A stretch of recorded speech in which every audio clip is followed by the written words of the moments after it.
Olá! Hoje a gente continua com a cobertura das principais semanas internacionais de moda. A gente já fez a cobertura da semana de Milão. Se você ainda não viu esse vídeo, vou deixar aqui no card para vocês. A gente vai seguir hoje com a cobertura da semana de Nova York, faltando ainda as semanas de Londres e de Paris. E fica até o final que eu vou falar de uma brasileira que estava no desfile de Nova York, super interessante.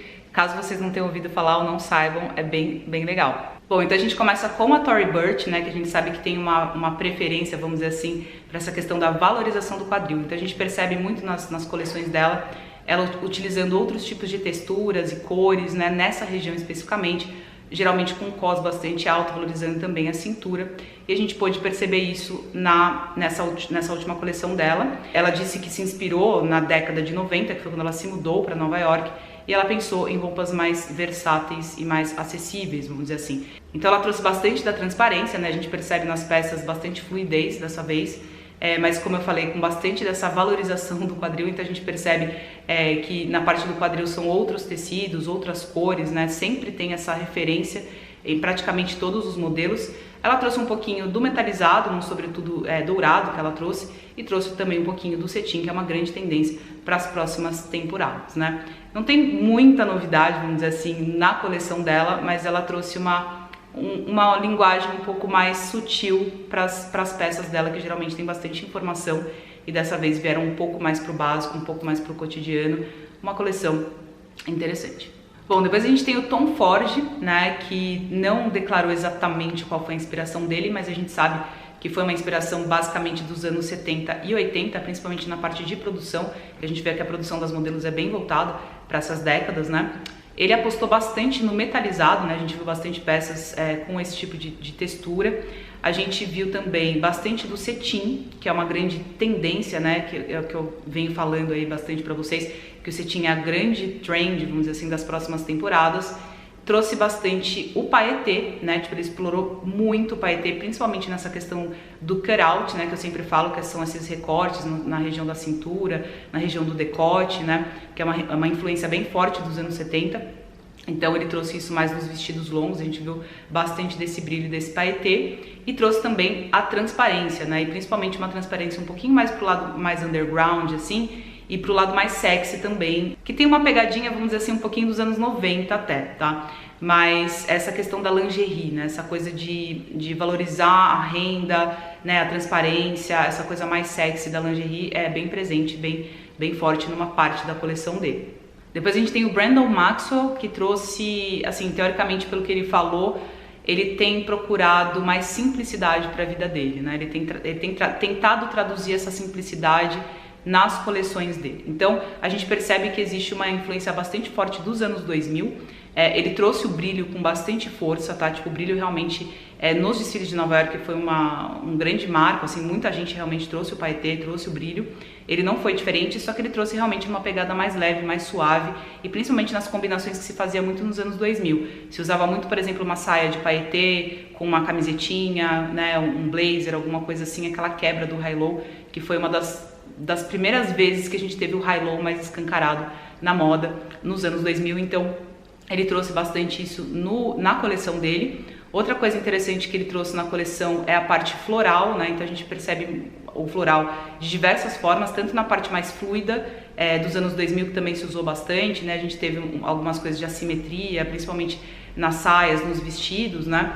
E a parte de cima também mais fluida, então a gente vê, ele trouxe não só a parte lisa, né? Tipo assim, do tecido liso e mais neutro, mas ele também trouxe essa questão do floral nas peças. E esse floral que ele trouxe veio não só na parte de tecido plano, vamos dizer assim, mas ele também trouxe o floral no paetê, né? Que a gente pode perceber também. E uma coisa que ele trouxe, que eu acho que é uma referência mais dos anos 90 do que dos anos 2000, é essa coisa da sobreposição com a regata, né? Aquela regata simples e básica, né? Que praticamente todo mundo tem no armário, você usar ela como sobreposição com peças mais sofisticadas, né? Que seria esse high-low que a gente tá falando, e provavelmente as peças dele são uma peça única, né? Tipo, parece que você tá usando uma sobreposição, mas teoricamente é a mesma peça, então ele trouxe isso bastante forte também na coleção dele, mas a gente percebe de fato que essa simplicidade, né, que ele está dizendo sobre as questões da vida pessoal dele, que ele está tentando traduzir para a coleção dele, estão bem presentes, porque é bem sutil, é bem suave, essa coleção é bem bonita, de bastante bom gosto, achei bastante feminina também, bem romântica e bem interessante, e numa linguagem que a gente pode dizer que tá bem cotidiana, né? Bem uma linguagem dos anos 2022 para essa década. Achei bem interessante a coleção dele. Depois a gente tem a Batcheva, né? Eu acho que é assim que se pronuncia, tá? Não tenho certeza. Mas a estilista disse que se inspirou nos anos 70 de fato e que trouxe uma coisinha ou outra dos anos 80. A gente vê na coleção dela que a vertente que ela mais explorou foi a vertente vitoriana dos anos 70, né? Porque eu sempre falo pra vocês que a década de 70 teve de 4 a 5 vertentes principais, e uma das vertentes é a vitoriana, então ela trouxe isso de diversas formas, né, de diversas linguagens, e achei bem interessante. Primeiro ela começou com essa parte do vinil, então a gente vê essa parte de estruturação, né, de colo, ombro, com bastante babado, com bastante volume, e estruturação de pescoço, né, que é bem característico da moda vitoriana. Ela trouxe a moda vitoriana numa vertente mais campestre, né? A gente vê com um floral mini bastante presente, assim, com detalhes bem sutis, assim, bem femininos e bem rústicos também, bem vintage. A gente percebe na coleção. A gente percebe o vitoriano também de uma forma um pouquinho gótica, né, quando ela traz essa parte do preto e branco. E a gente vê também a moda vitoriana no metalizado também, que eu achei bem interessante, onde ela traz esse volume, ela traz essa questão daquelas golas trabalhadas. Nessa parte metalizada eu achei bem interessante o trabalho. E ela traz também um pouquinho da vertente disco dos anos 70, que é quando vem esses modelos de paetê, principalmente esse paetê nesse tom chumbo, né, nessa prata envelhecida. É uma forma de trazer essa vertente disco também, com essas mangas bufantes e tudo mais dentro da coleção. Uma coleção bem interessante, onde ela explorou bastante essa questão dos anos 70 de forma declarada dessa vez. Depois a gente tem uma marca chamada Teofilio, né? Essa marca trouxe bastante a questão dos anos 2000 de uma forma bem escancarada, assim, bem anos 2000 mesmo, né? Porque às vezes a gente vê nas coleções assim uma pitadinha, uma coisa ou outra, né, que tem uma referência dos anos 2000, e essa marca trouxe os anos 2000 de fato bem escancarado. Algumas coisas interessantes, né? A gente tem a calça cintura baixa, enfim, saia, cintura baixa, mini saia, que são bem característicos da época. A gente tem a baby look, né, que é uma coisa que estava praticamente morta, assim, né, a gente não viu mais ninguém usar a baby look. A gente tá vendo muito o pessoal usar cropped, né, e a baby look ela é mais na altura do umbigo que ela termina, uma mini camiseta, né, e ele trouxe essa baby look, e principalmente ele trouxe essa baby look com a aplicação de strass, né, que era um tipo de estampa que se utilizava bastante nos anos 2000 também, essa coisa da estampa de strass. Achei bem interessante, achei bem vintage, entre aspas, mas é aquele vintage recente, né, dos anos 2000, achei bem legal, ele trouxe isso de uma forma bem marcada. Outra coisa que está se usando também bastante, que está virando uma grande tendência que a gente tem visto bastante nas coleções, é você utilizar o biquíni como peça do seu look, né? Tanto a parte de cima quanto a parte de baixo aparecendo numa calça, numa saia, ou usar a parte de cima de um biquíni. Geralmente o biquíni que está se utilizando é o de cortininha. Então ele também trouxe essa referência na coleção. Trouxe essa parte das peças mais fluidas e assimétricas, né, que também se utilizava bastante nos anos 2000. E dentro de um desses looks, inclusive, ele trouxe o maxi cinto também, que era uma grande tendência da época. Trouxe o animal print, que é uma grande promessa aí de tendência para as próximas temporadas, né? Muitas marcas trouxeram o animal print bem forte. Trouxe o cetim, né, que é aquilo que eu falei para vocês, que o cetim realmente é a grande tendência do momento.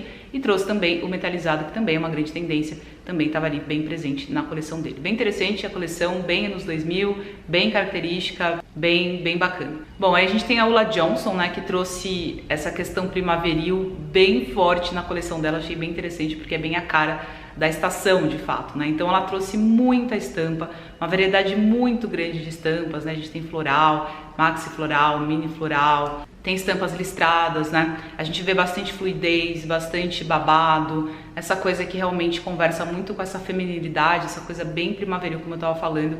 Eu achei bem bonita a coleção, bem feminina.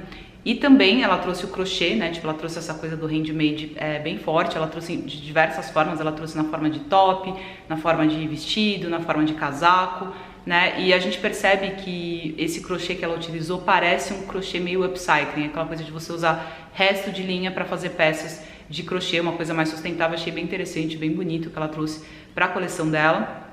E a gente também vê uma peça ou outra de balonê, né, que é uma aposta que estão tentando colocar aí, da saia balonê ou do vestido balonê, que a gente não sabe muito bem se vai pegar, mas que tem aparecido de uma forma tímida em algumas coleções. Bom, aí a gente tem a Carolina Herrera, que também trouxe essa questão mais primaveril, né? Teoricamente ela se inspirou na década de 80. A gente vê esse floral de diversas formas explorado, né? A gente vê tanto nessa parte mais fluida, com bastante volume, né, e realmente movimento do vestido, a gente também vê numas versões mais fit. A gente percebe algumas peças de fato que são mais vintage. Uma coisa que ela trouxe, que foi uma referência muito forte nos anos 2000, é a flor grande, né, a flor aplicada na roupa, né, de diversas formas. Então isso foi uma grande moda nos anos 2000, não sei se ela pensou nisso ou se na década de 80 se usou também. Ela fez uma mini aposta na saia ballonê, como eu falei pra vocês, né, que é uma tendência que tá começando a aparecer, juntamente com a saia mullet, que ela também coloca, que eu já falei também no outro vídeo de Milão, que é essa parte da saia mais curta na frente e mais comprida atrás, que também tá aparecendo timidamente nas coleções. Bom, aí a gente tem Tommy Hilfiger, né, que trouxe uma questão mais college. Eles trouxeram uma memória, vamos dizer assim, de quando a marca começou, né, que era bem essa pegada mais old money, vamos dizer assim, porque era uma das vertentes, um dos cores, vamos dizer assim, dos anos 2000, e a Tommy Hilfiger realmente apostou nisso. Achei bem interessante porque houve uma diversidade muito grande de tipos de modelos, né? Então você vê todo tipo de pessoas desfilando nas passarelas de todos os tamanhos, cores, enfim, tipo, bem legal essa diversidade na passarela, e trouxe um pouquinho dessa moda moderna urbana também, que é como se esse old money tivesse mesclado de uma certa forma nessa moda cotidiana, né? Uma coleção interessante, legal. Ele apostou numa coisa de colã também, com meia calça, né? A meia calça com o monograma da marca, enfim. Foi basicamente isso a coleção do Tommy nessa temporada. Aí a gente tem a Alto Zarra, que teoricamente o diretor de criação se inspirou na entrada na natureza com experiências psicodélicas, né? A gente vê uma referência que parece ser bem forte dos anos 2010, tá? Tem muita coisa de boho chique ali, tem muita coisa do hippie. A gente percebe isso em várias peças, né? Por conta do estilo, da estética. A gente vê o tie-dye sendo bastante explorado, acho que ele explorou também o tie-dye na coleção passada, nesse ano continua sendo explorado. E a gente vê uma parte de 2010 bem interessante também, que era aquela coisa da peça desconstruída, bastante assimétrica, né? Peça recortada, feita de uma forma diferente. Então isso aparece também na coleção, mais nesse sentido da moda cotidiana, né? Do dia a dia, esse visual mais urbano. A gente viu algumas coisas no metalizado, e uma coisa que eu acho importante e interessante dos anos 2010 foi a moda étnica, né? Que também é uma tendência que está para voltar, não tão agora, né, porque o pessoal agora está começando a apostar nos anos 2000, mas 2010 vai ser provavelmente a próxima moda que vão apostar, e a moda étnica era bem forte nessa temporada. Então a gente viu algumas marcas aí já trazendo essa moda étnica mais pro boho e tal, que se usou bastante em 2010 na coleção atual.